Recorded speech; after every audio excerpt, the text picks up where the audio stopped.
Initiative for Health Accountability and Transparency welcomes you to our CPD Academy course on Infection Prevention and Control. CPD Academy is the learning hub for all health professionals. I am Dr. Adeyemi Adedoyin, and I'll be your instructor for this course. Let's take a look at the outline that will follow for this presentation.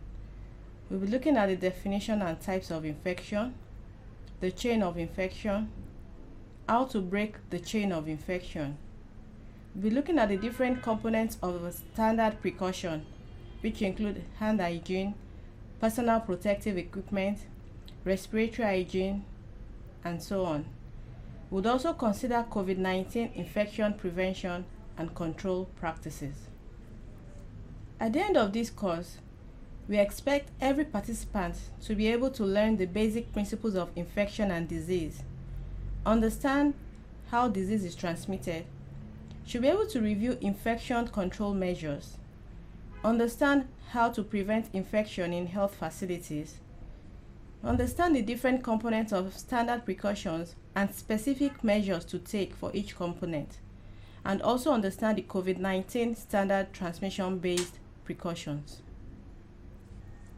As a way of introduction, infection is one of the leading causes of preventable death in healthcare facilities every year. Infectious diseases kill more people worldwide than any other single cause. Regardless of the work area, preventing the transmission of organisms is the concern of all health workers. Effective infection prevention and control is central to providing high-quality healthcare for patients and a safe working environment for those that work in healthcare settings. It is therefore important to minimize the risk of spread of infection to patients and staff in the hospital by implementing good infection control programs. The main goal of this course is to equip health practitioners with principles and practices on how to delay or interrupt the transmission of infections. Infection control addresses factors that are related to the spread of infections within the healthcare settings, whether patient to patient, patient to staff, staff to patient, or among staff. The infection control factors can be divided into prevention factors, which include the hand hygiene or hand washing, cleaning, disinfection, sterilization, vaccination, surveillance.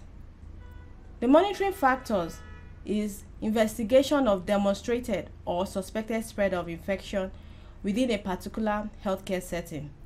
That is, you do a surveillance and you investigate the outbreak. While the management factors include interrupting the outbreak. Let's go into defining infection itself. It's the invasion of bodily tissue by pathogenic microorganisms such as bacteria, viruses, and parasites that are not normally present within the body, which proliferate and result in tissue injury and can progress to disease.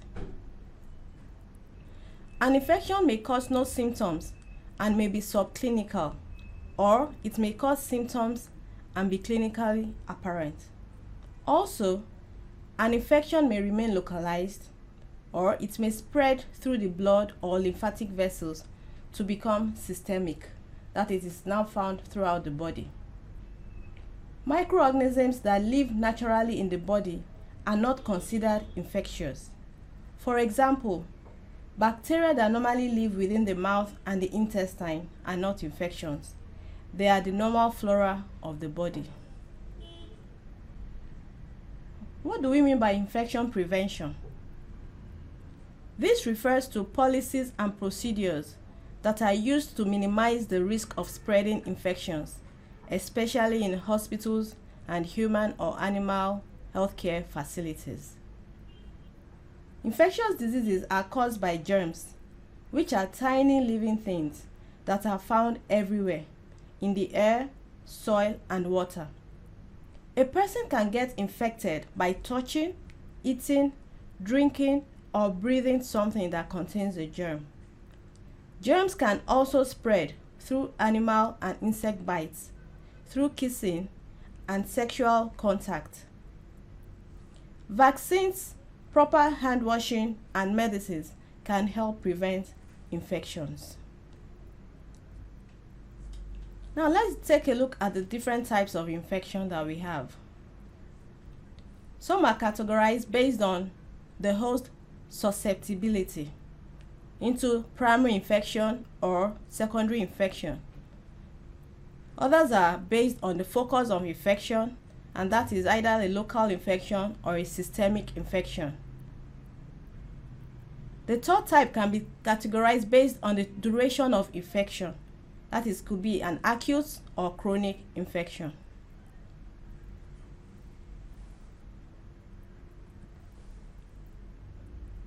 The other types of infection include iatrogenic infection. This is infection that comes after medical or surgical management has taken place, whether or not the patient was hospitalized. It is usually caused by the activity of a health worker from therapeutic and diagnostic procedures. The other type of infection is a nosocomial infection.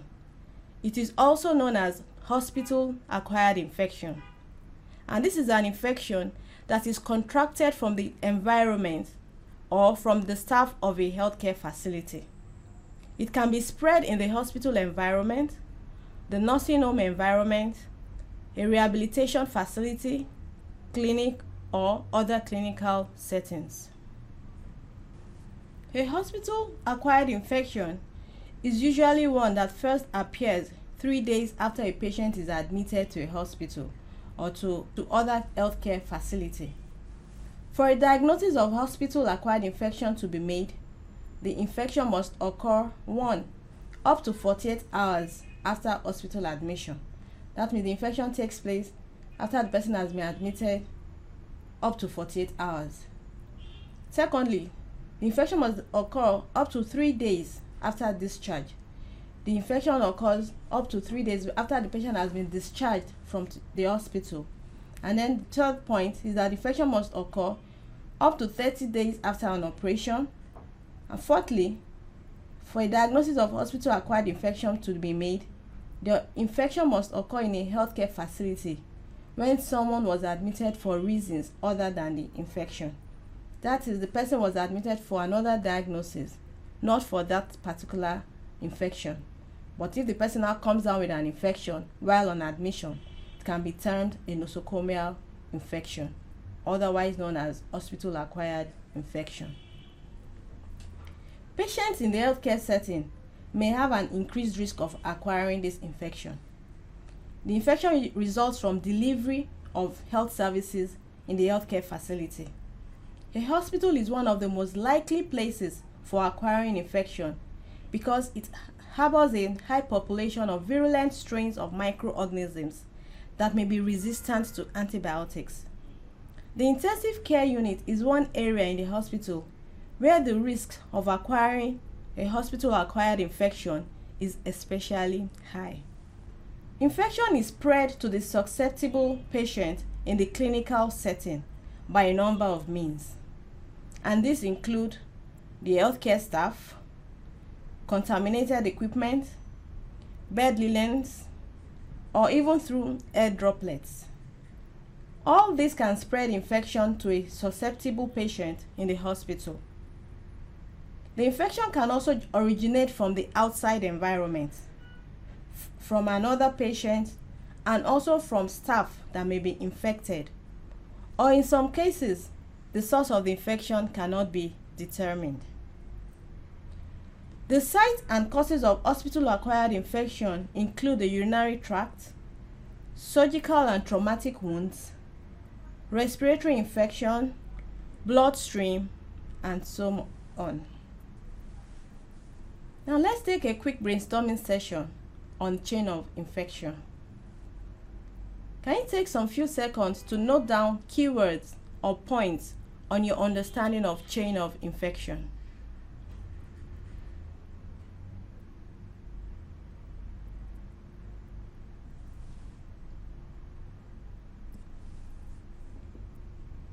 Now let's look at what chain of infection is about. Chain of infection is actually a process during which certain conditions must be met in order for a microbe or infectious disease to be spread from person to person. In order for the infectious disease to spread, several necessary steps must occur. These steps are known as the chain of infection. Please note that the presence of a pathogen does not mean that an infection will begin. There are about 6 links that are involved in the chain of infection. The first being the causative agents, the next is the reservoir, then the portal of exit, mode of transmission, the portal of entry, and the susceptible host. Now let's take these links one by one. Note that an infection will develop only if the chain remains intact. In order to prevent an infection, we must ensure that the chain is broken. Let's take a look at the first link, which is the causative agent. This is also the microorganism, which includes the bacteria, the viruses, the fungi, protozoa. Without the presence of the causative agent, the infection will not begin. Also, the second link is the reservoir, which could also be the source of infection. A host which allows the microorganism to live and possibly grow and multiply is the reservoir. And humans, animals, and the environment can all be reservoirs for microorganisms. The third link is the portal of exit. This is the path for the microorganism to escape from the host, and this can be through the secretions or excretions from the body. The blood, respiratory tract, skin and mucous membranes, genitourinary tract, gastrointestinal tract, and the transplacental route from mother to her unborn infant are some examples of the portal of exit. The fourth link is the mode of transmission. Since microorganisms cannot travel on their own, they require a vehicle to carry them to other people and places. Infectious diseases and even certain contagious diseases spread through the following agencies. The first is through the airborne transmission. That is, the microorganism is spread in the air. The second mode of transmission is the contact transmission. This can be direct and indirect. Example, touching the hands of an infected person directly, or touching the surface or an object in which an infected person has touched and the place has not been cleaned. Those are contact transmission. The third mode of transmission is the vehicle transmission, which could be through water, milk, food, and so on. Another mode of transmission is vector transmission. This entails transmission through insects, through rodents like rats, Lassa fever. So those are vector transmitted diseases. The last mode of transmission we'll look at is the transplacental transmission. This is the transmission from the mother to her unborn child. The fifth link in the chain of infection that can be broken is the portal of entry. This is the path for the microorganism to get into a new host from the previous one, and the portal of entry is similar to the portal of exit. And the last but not the least link in the chain of infection is to have a susceptible host. That is someone that has a low immunity or a low resistance in which the microorganism can easily attack. Now let's take the feedback from the brainstorming session we had earlier.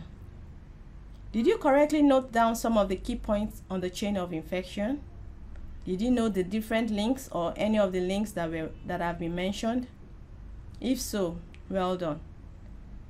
Please know that you can always go back and still go through the slides for more details.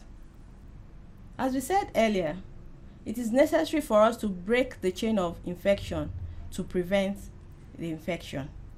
So as health professionals, We cannot provide healthcare services without some exposure to potentially infectious materials, but we can prevent transmission in many cases. The only way to prevent infection is to break the chain of infection.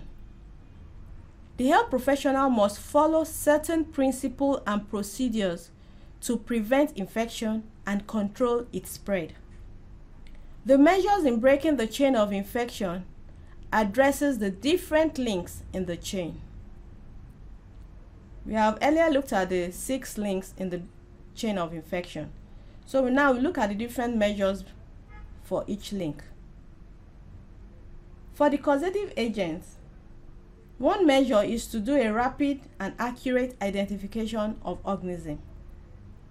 We should routinely send blood cultures, urine culture, skin swabs, throat swabs, tracheal aspirate culture for investigation and proper identification of organism.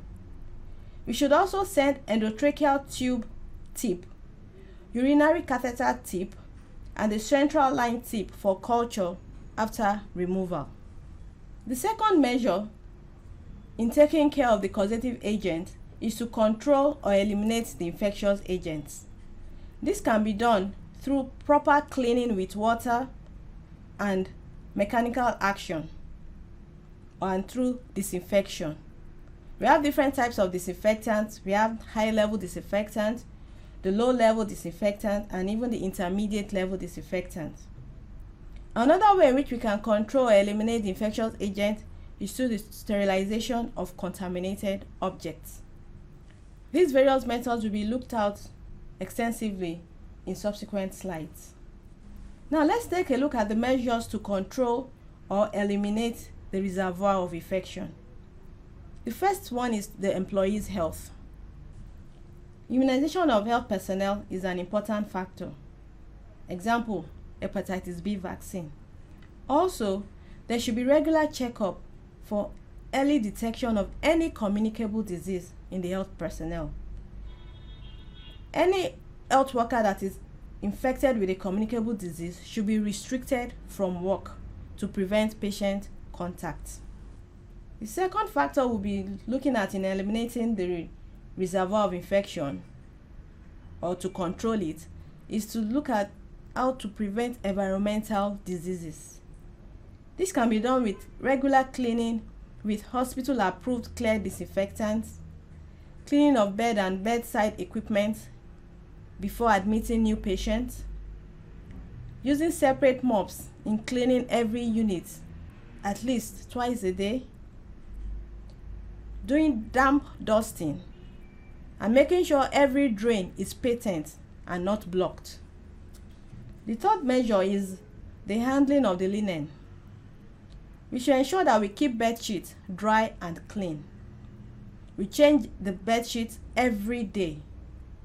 We do not shake the bed sheets and bed linen inside the wards, and we do not throw them on the floor. When we need to count soiled linen, this should be done in a separate place and not inside the ward. Pest control is another measure in controlling or eliminating the reservoir. Measures to be taken to avoid their entry into unit should be put into place. Example, we should do proper cleaning. We should seal any unnecessary opening and ensure all drainages are patent. Patients' diet should be kept in covered containers. We should keep fly trappers on each bedside of patients. Also, pesticide spray can be used weekly. Controlling visitors is also very important in controlling the reservoir. Traffic should be restricted except for doctor, nurse, and the supportive staff. We should keep the doors and windows closed. Mobile phones should not be allowed inside the area. Then if machines like the x-rays, echo machines, ultrasound machines need to be brought in from outside, they should be cleaned with at least spirit before they are used. Let's look at measures in which we can control the portal of exit. We should practice aseptic precautions. Avoid talking directly into the patient's mouth to prevent a droplet infection.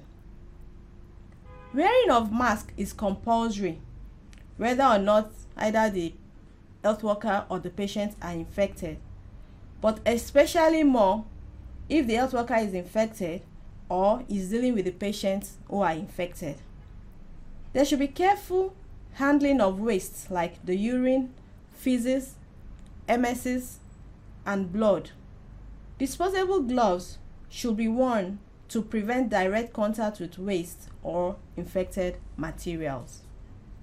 Let's take a look at controlling the mode of transmission. There should be contact precautions, and this include having a single patient room, that is having the patient isolated. Staff are supposed to perform hand hygiene, put on gown or apron and gloves prior to entering patient room and when they anticipate that they will have contact with the patient or their surroundings. They should remove gown and apron and the gloves and perform hand hygiene after leaving the room. Clean and disinfect non-disposable equipment and items when they are removed from the patient's room. The second precaution to take is the droplet precautions. We should have single patient room. Staff to put on surgical mask when entering room and remove and dispose of this mask after leaving the room and subsequently perform the hand hygiene. They should instruct patients about respiratory hygiene and cough etiquette. Patient movement outside the room should be limited to medically necessary purposes alone. Patients should also put on the surgical mask while in the room and more especially when leaving the room. For airborne precautions, a single negatively pressured room should be used. The doors should remain closed. Staff are to put on N95 or EPP2 mask when entering patient's room, and they should remove and dispose of the mask and perform hand hygiene immediately after leaving the room. Patients should be instructed about respiratory hygiene and cough etiquette. And patients should also put on surgical mask while in the room and more especially when leaving the room. Now let's take a look at the portal of entry. Some of the measures is to maintain the integrity of the skin and the mucous membrane. We should ensure that there is no breakage in the skin. There is no wound on the skin or the mucous membrane. And to achieve this, we should ensure that there's proper positioning of tube. We should prepare the position in which we are supposed to put the tube to prevent injuries and skin breakdown. We should also regularly turn and position debilitated patients.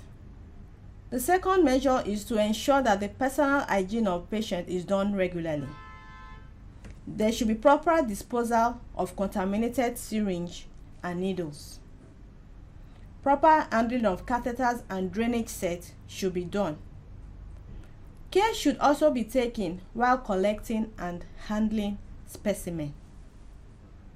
We'll be looking at how to break the chain of infection at the sixth link, which is to protect the susceptible host. This can be done by protecting the normal defense mechanism through the regular oral hygiene. Ensure the patient brushes his or her teeth regularly. Maintaining adequate intake. The person takes a balanced diet, adequate nutrition. We should encourage deep breathing exercises and proper immunization of children and adult patients. The second measure is to maintain the healing process. This can be achieved by promoting the intake of well-balanced diet containing essential protein, vitamins, fats, and carbohydrates. Also, we should institute measures to improve the appetite of patients and help the patient to identify methods to relieve stress. Now let's look at the people that are at risk of infection. First and foremost are the staff. Service providers are at significant risk for infection because they are exposed to potentially infectious blood and other body fluids on a daily basis. Patients are also at risk of post-procedural infection when 1. The service providers do not wash hands between patient and procedure. When the service providers do not adequately prepare the client for the procedure. And thirdly, when used instruments and other items are not cleaned and processed correctly before using on the patient. The community is also at risk of infection, particularly from inappropriate disposal of medical waste. Let's take a second brainstorming session. This will be on universal precautions. Please take some few moments and note down some universal precautions that you know that are important in infection prevention and control.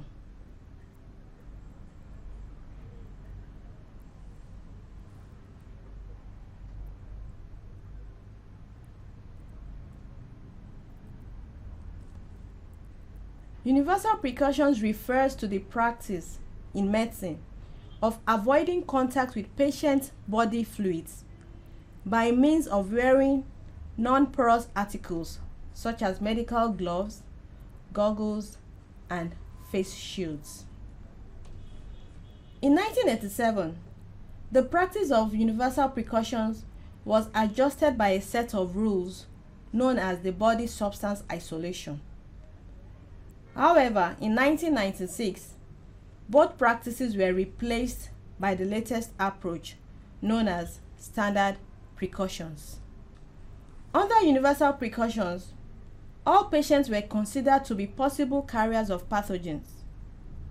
Every patient is treated as if he or she is infected, and therefore precautions are taken to minimize the risk of transmitting infection.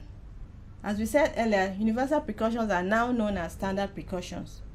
And these standard precautions are the minimum infection prevention practices that apply to all patient care, regardless of suspected or confirmed infection status of the patient in any setting where healthcare is delivered. That means whether the patient has been confirmed or is suspected to have an infection, we must employ standard precautions in their treatment. The standard precautions are meant to reduce the risk of transmission of blood-borne and other pathogens from both recognized and unrecognized sources. There are different components of the standard precautions. The first is hand hygiene. Hand washing or hand hygiene is the act of cleaning one's hands with water and another liquid with use of soap for the purpose of removing soil, dirt, and or microorganisms. It is the single most important measure to prevent infection. Steps of hand hygiene include wetting the hands with water, then you apply liquid soap, you rub your hands together for like 20 to 30 seconds, you rinse and dry. Peradventure, water or soap is not available, one could use an alcohol rub, and you rub together until it evaporates. Let's take a look at the specific techniques of hand washing. You first do the palm to palm. You will do the right palm over the left dorsum and the left palm over the right dorsum. You now do the palm to palm with the fingers interlaced. That means you open your fingers wide and wash in between your fingers. Do the back of the fingers to opposing palms with the fingers interlocked. Then you do a rotational rubbing of the right thumb clasped in the left palm and vice versa.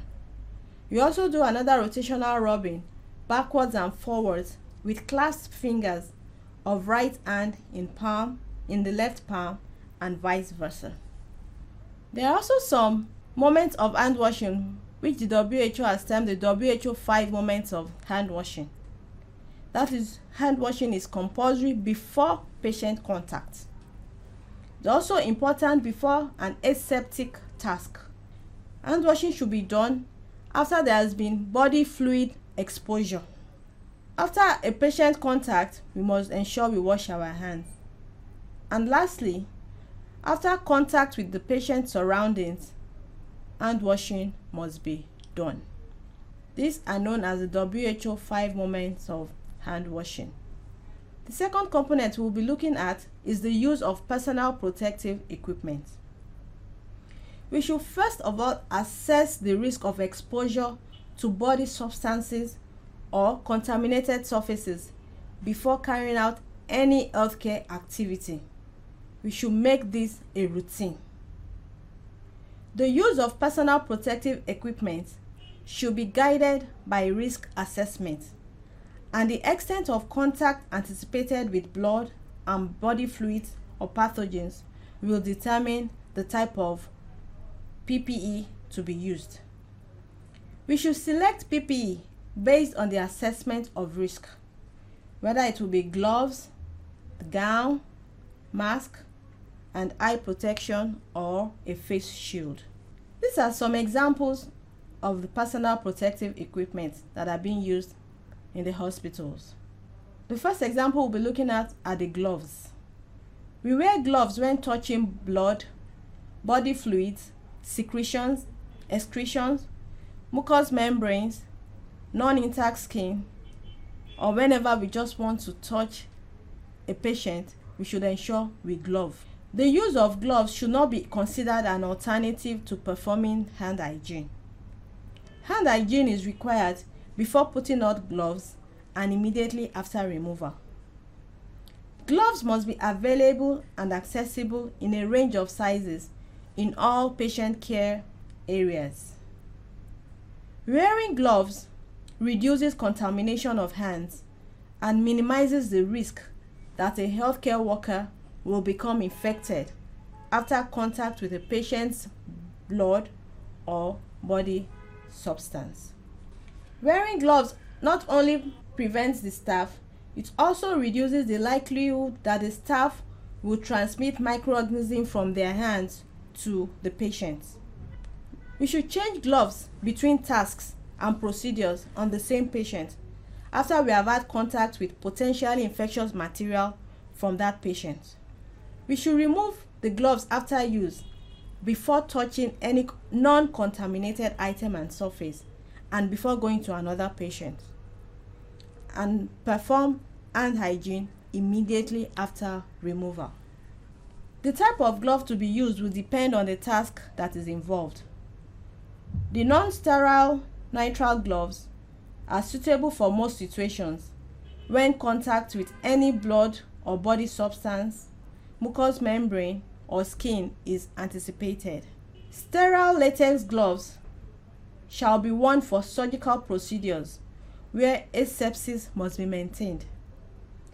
The staff that are involved with surgical procedures should double glove for added protection. The second example of the PPE that we'll be looking at are the gowns or the aprons. Protective clothing is worn when needed depending on the task.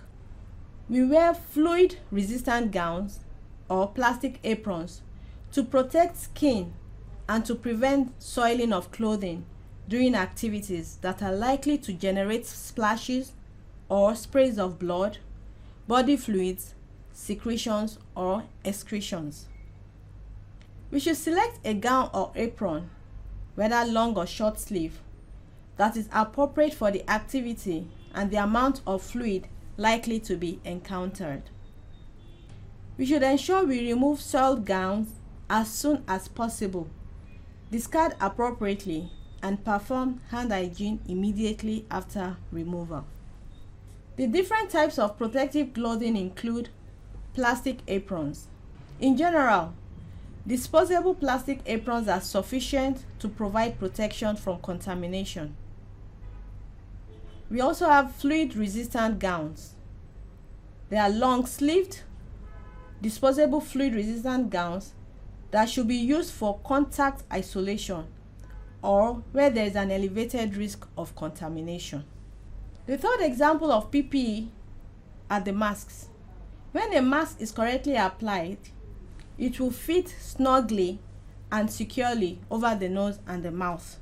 And this is done to protect the staff from inhalation of infectious aerosols or droplets, from smoke or plume or other airborne hazards.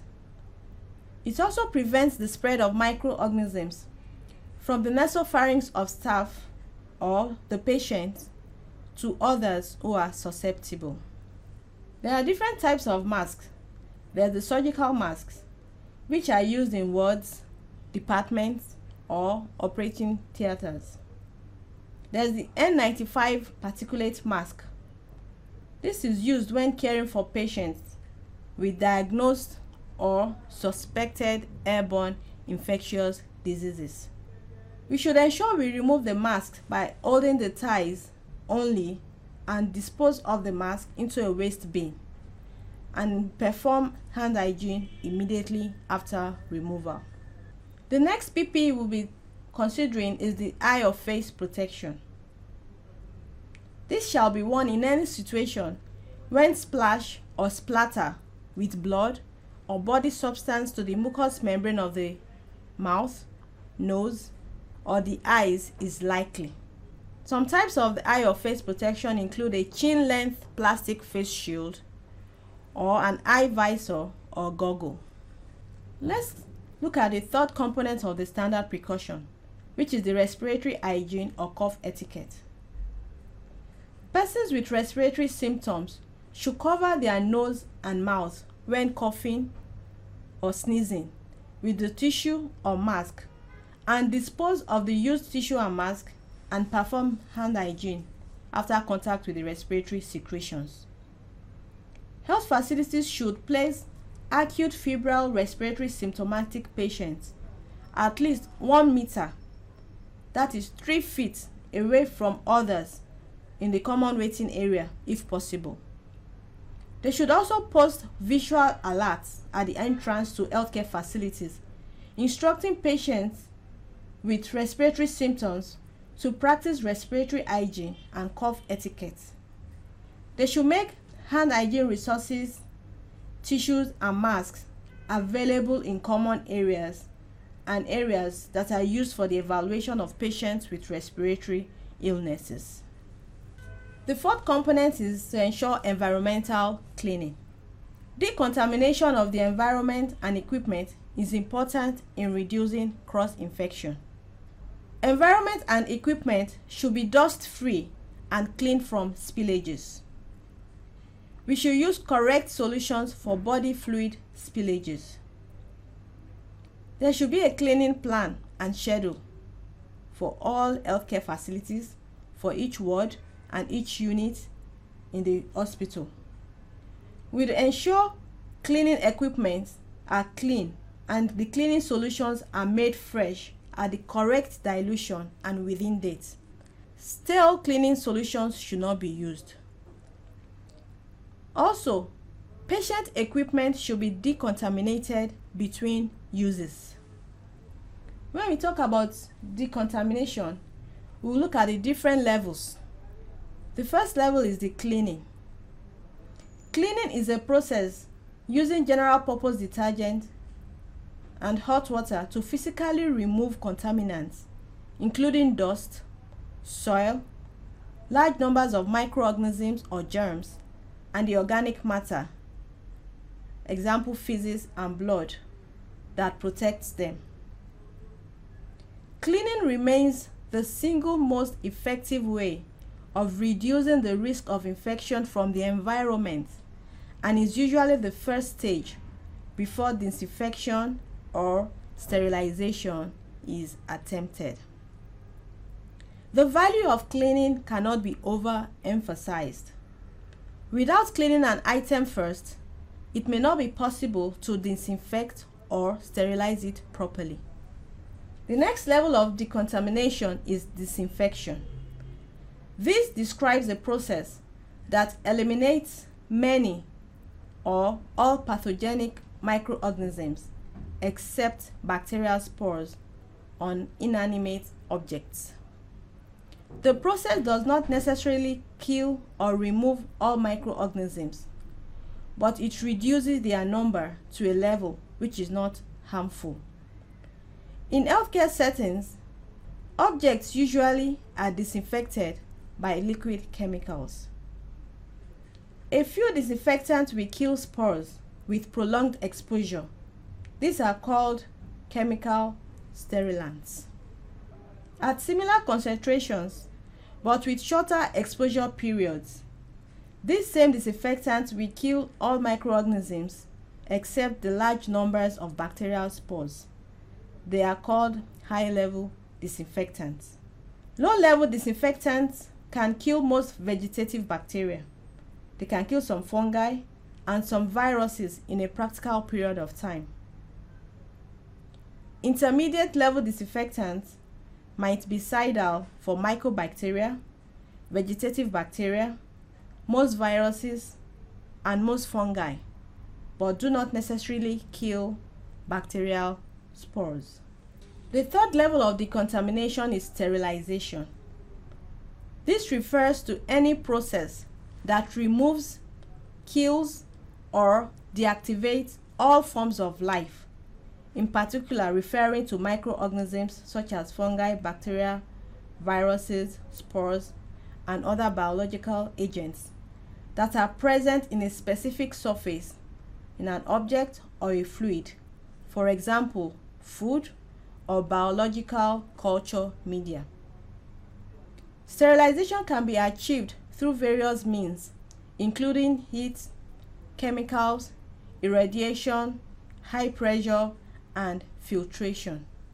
Sterilization is distinct from disinfection, sanitization, and pasteurization in that those methods reduce rather than eliminate all forms of life and biological agents that are present. After sterilization, an object is referred to as being sterile or aseptic. Now let's go back to the components of standard precautions. Let's look at SHAPS safety, including safe injection practices. SHAP refers to any sharp objects or instruments that are used in delivery of healthcare services, including hypodermic needles, suture needles, scalpel blades, sharp instruments, intravenous catheters, and razor blades. In healthcare settings, injuries from needle or other sharp instruments are the number one cause of the occupational exposure to blood-borne infections. Prevention of injuries from sharps include using the hands-free technique when passing sharps during clinical procedures.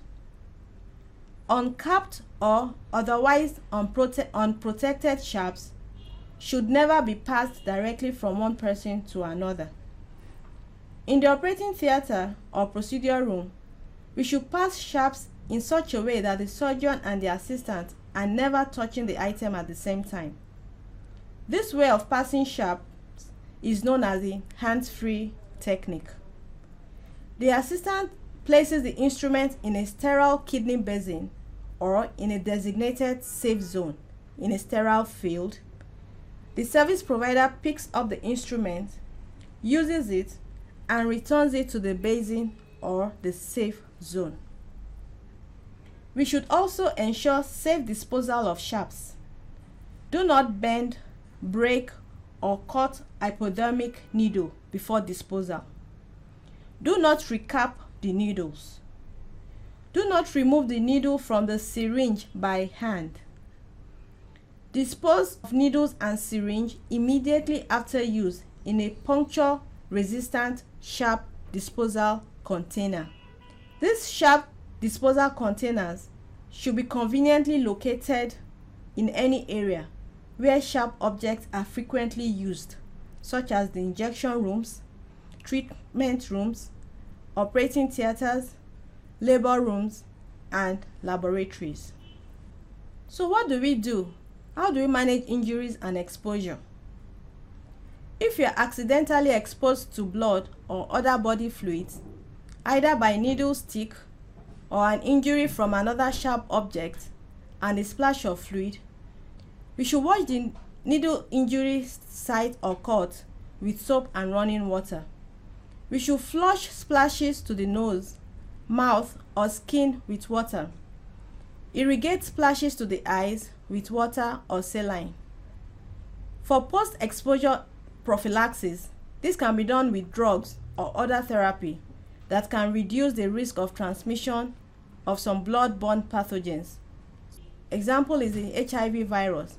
There are post-exposure prophylaxis drugs that can be used. Let's look at the last but not the least component of the standard precaution. This is the management of the hospital or biomedical waste. The biomedical waste means any waste that is generated during the diagnosis, treatment, or immunization of human beings or animals in a research activity. We should ensure that there is safe waste management. Treat waste that is contaminated with blood, body fluids, secretions, and excretions as clinical waste in accordance with local regulations. We should ensure that human tissues and laboratory waste that is directly associated with specimen processing are treated as clinical waste, and we should discard single-use items properly. Some sources of biomedical waste include the hospital and healthcare settings, clinics, consultant offices, medical research center and laboratories, animals institutes, blood bank and collection centers, donation camp, biotechnology institutes. The disposal of biomedical waste includes 3 stages: collection and segregation, transportation and storage, and the actual disposal techniques. We'll be looking at 6 disposal techniques. The first is chemical disinfection. This involves using chemical agents to inactivate or destroy microorganisms on inert surfaces. Solid waste must be disinfected before they are sent for final disposal. Chemical disinfection is the most appropriate method to use to treat liquid waste such as blood, urine, and stool, or hospital sewage. The second technique is the thermal measure. This includes autoclave.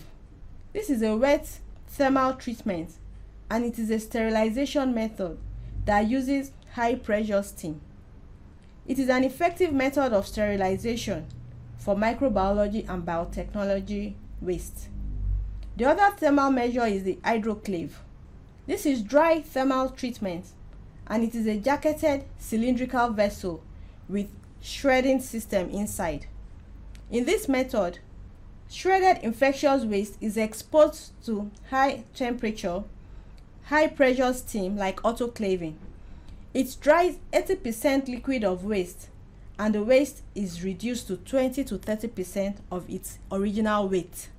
Adequately trained operators or technicians are needed for its operation.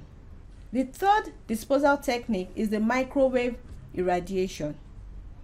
This technique is also effective like autoclave in sterilizing infected disposable waste. Most of the microorganisms are destroyed by action of microwaves. Another disposal technique is incineration. It is a high temperature dry oxidation process that reduces organic incombustible matter. It also reduces the volume and weight of waste. Inertization is a disposal technique that is a variant of encapsulation. In this process, cement and other substances are mixed with the waste before disposal. Mixing of cement and the others reduces the risk of migrating toxic substance into surface water or groundwater. After making the homogeneous mixture, cubes are then prepared at the site and transported to the final disposable site.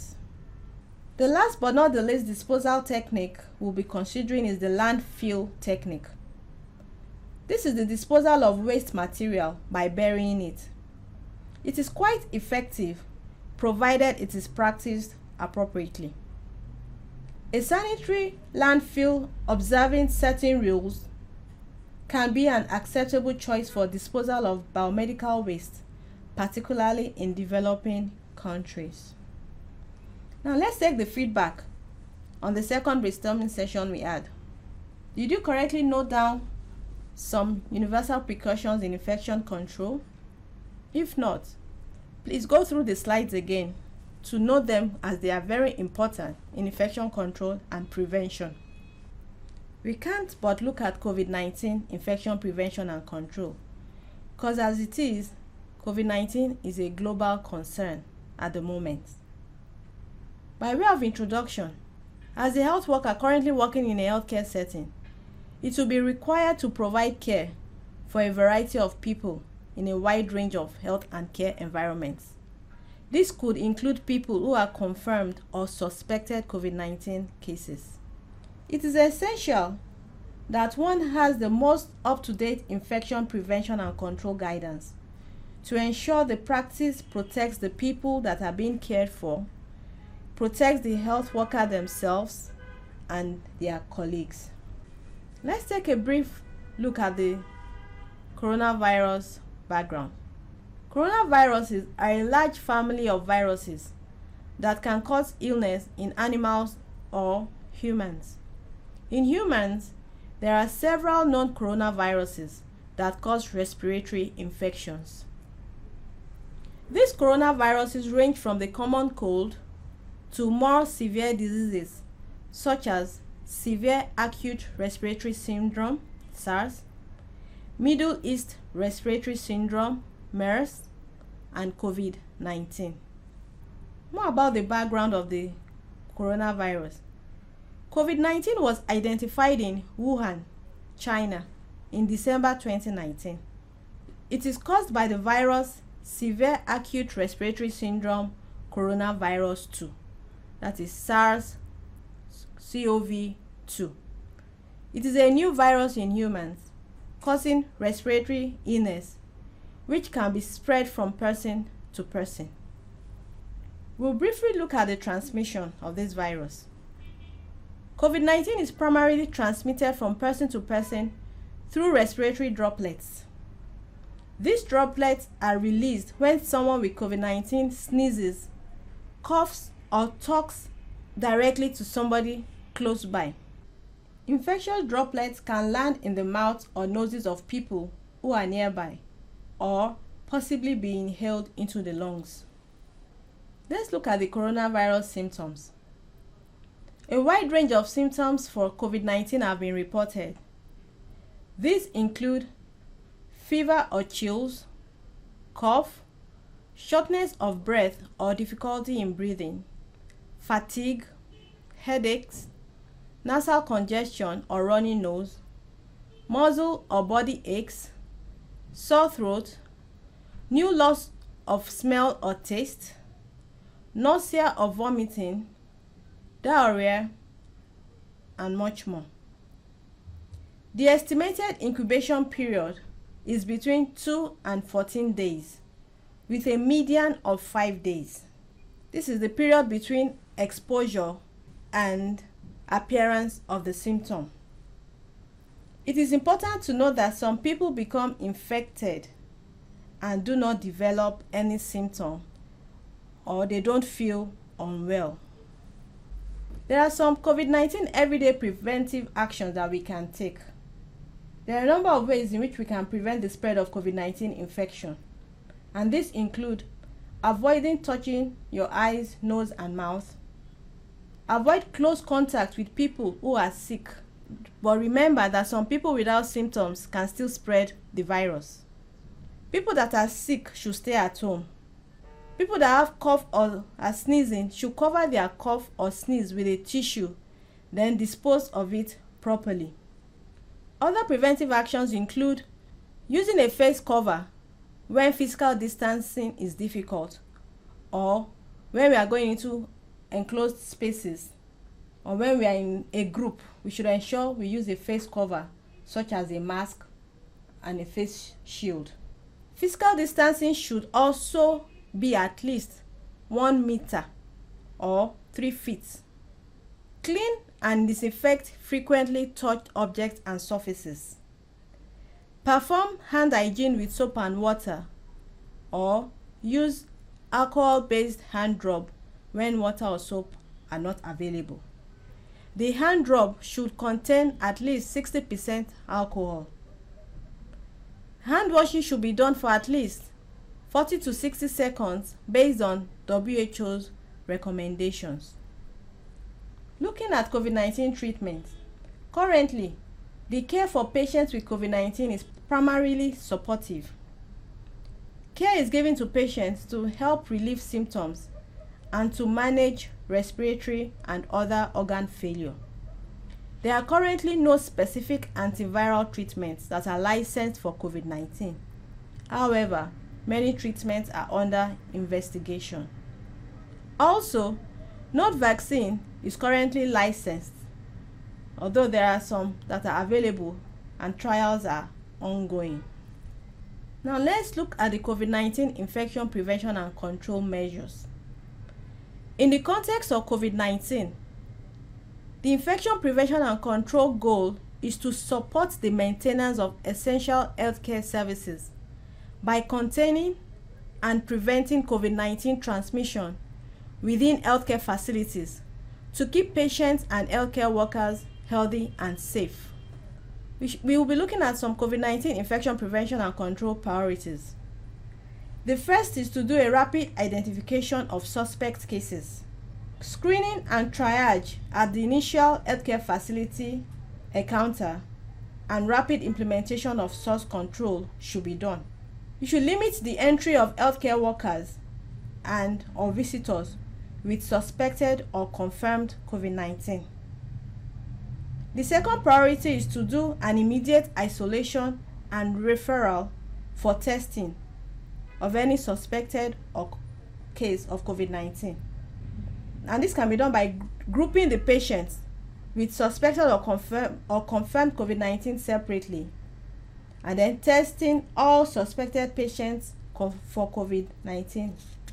The third IPC priority is to do a safe clinical management. There should be immediate identification of inpatients and health workers with suspected COVID-19. And lastly, we should adhere to all infection prevention control practices. Appropriate use of personal protective equipment should be employed.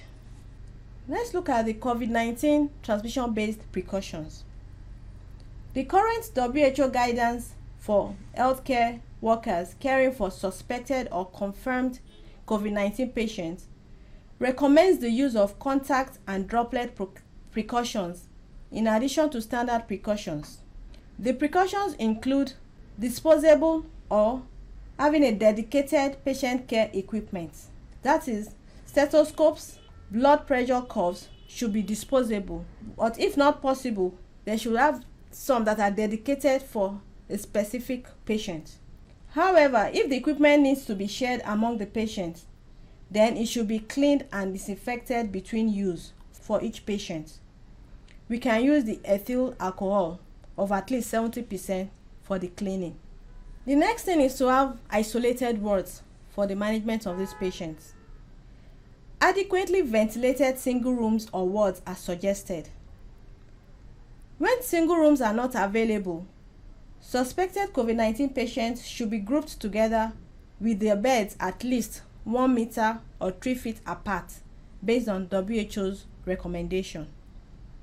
Thirdly, healthcare facilities can also consider designating healthcare workers to care for patients with COVID-19 and restrict the number of visitors allowed in the facility. Fourthly, transportation of patients with COVID-19 should be avoided unless medically necessary.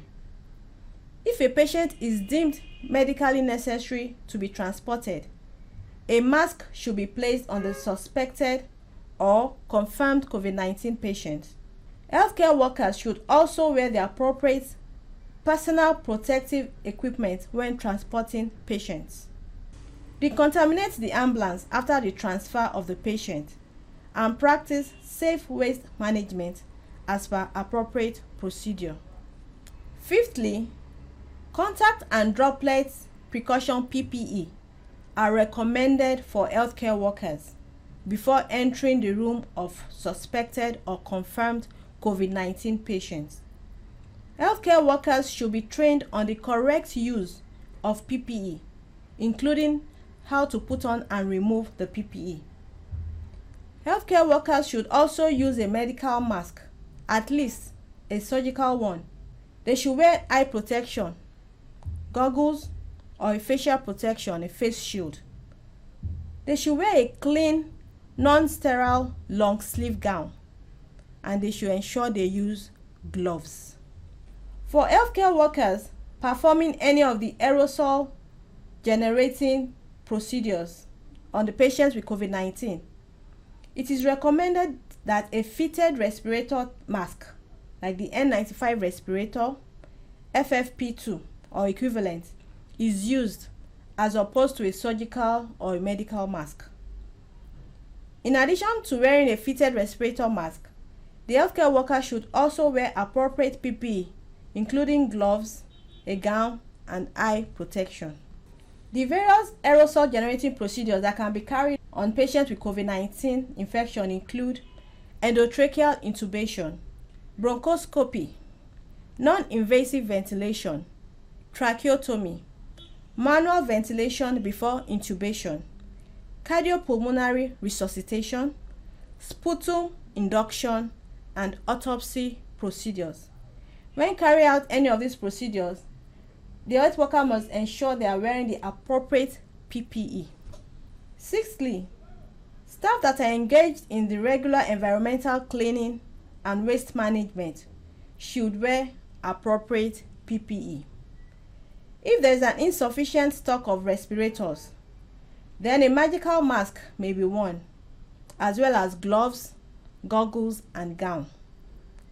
In addition, the use of heavy-duty gloves and boots should be considered. There should be regular cleaning followed by disinfection. This is recommended using hospital disinfectants that are active against viruses. Cleaning in patient's room is particularly important for frequently touched surfaces. Waste should be treated as infectious clinical waste and disposed accordingly. For laboratory precautions, all specimens that are collected for laboratory investigation should be regarded as potentially infectious, and health workers who collect or transport clinical specimens should adhere rigorously to standard precautions. This is in order to minimize the possibility of exposure to the pathogen. Due to the possible persistence of the virus on surfaces, including dead bodies, for several days, the contact with a deceased body without using a PPE should be avoided. In conclusion, we know that infection is one of the leading causes of preventable death. Regardless of all work area, preventing the transmission of an organism is the concern of all health professionals. Hospital-acquired infections are traced to population health and are not going away anytime soon. It is the responsibility of health workers to keep patients in their care safe by modeling effective and frequent hand washing practices and the proper use of personal protective equipment. Biomedical wastes are one of the major causes of infection in hospital settings.